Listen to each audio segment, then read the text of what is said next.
Okay. I look for the Manchester. My name's Richard Turner, and I'm going to just record a few words. Yeah, of course you can. Yeah, that's great.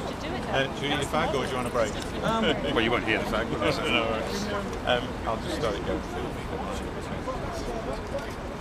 All right, just tell me your name. It's Paul Fitzgerald from the Peterloo Memorial Campaign. Okay. Tell me, what do you think?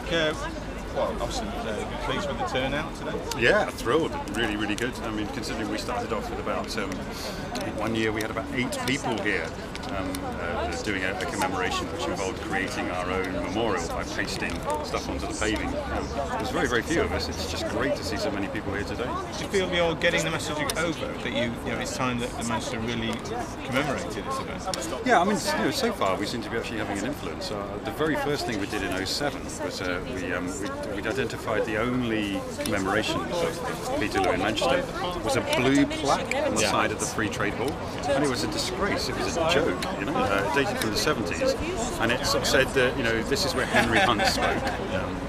It's wrong to focus on one individual rather than the actual whole crowd, and it sort of said that the dispersal of the crowd by the military is what happens next. Yeah.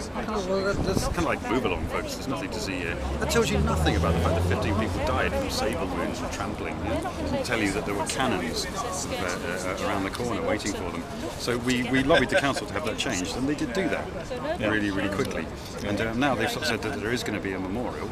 And we feel it's our job to sort of stand guard on that and to make sure that it doesn't continue this 200-year tradition of whitewashing the memory of Peterloo. Do you think Manchester is waking up to the importance of this event? Well, I mean, one of the things that we've discovered from running the campaign is we're just shocked by how few people know about this. But yeah, we think it's notching up gradually. And of course, if we do have a memorial and we have a big launch for that, that's going to be the icing on the cake, where a lot of people will find out about this. There's been a lot of discussion about what form that memorial should take. Any clues about what we can expect?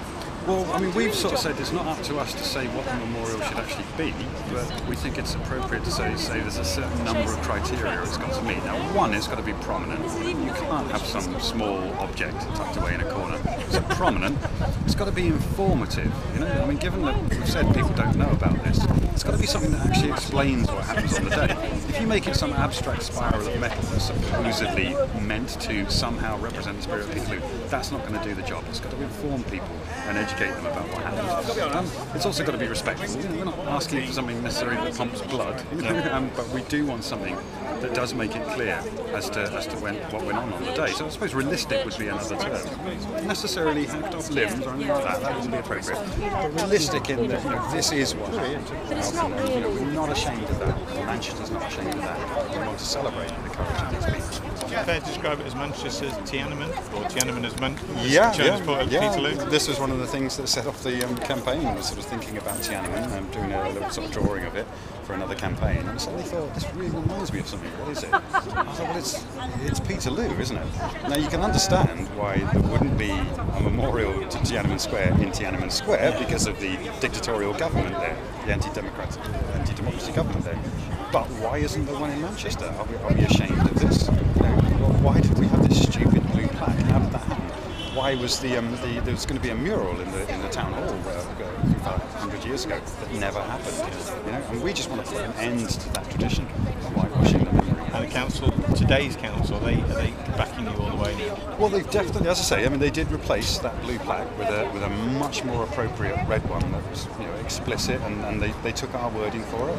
We're really, really pleased with that. They've said that they're definitely going to do a memorial as part of the redesign of St Peter's Square. As you know, that's been completely refurbished. The point is, will we just slip back into the old tradition of, for whatever reason, producing something bland? If it's a block of stone that doesn't tell you anything, then we'll have failed, and that's just something we're not prepared to tolerate. And I don't think the crowd that we're here today will put up with it if that's what happens.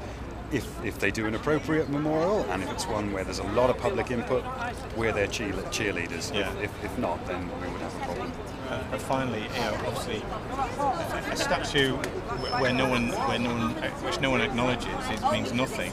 What do you really want in terms of reaction from the people of Manchester in the future? Something, an event commemorating this day, a special public holiday. Well, there's getting the memorial built, and that's a really important thing. But of course, there's the 200th anniversary coming up, and one of our advisors, like a history lecturer, he came up with a really interesting idea of an incomplete memorial. Right, there's a piece missing from it.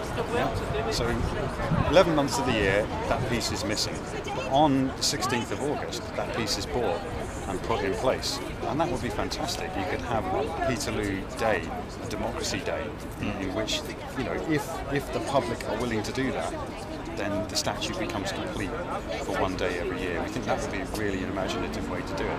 And we hope that that's going to be a liberty cap, one of the symbols that we used on the day. I don't know if people will be familiar with them. They're the red caps that people tend to associate with the French Revolution. We've got people here today wearing them.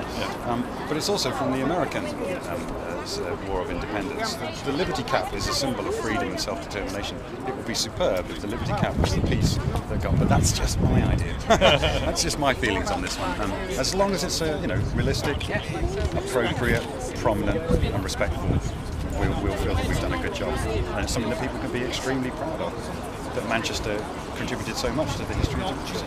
Good luck with that. That's the last bit there. All right. I hope that wasn't too much. I thought you stopped, but anyway. Can I just get one more request?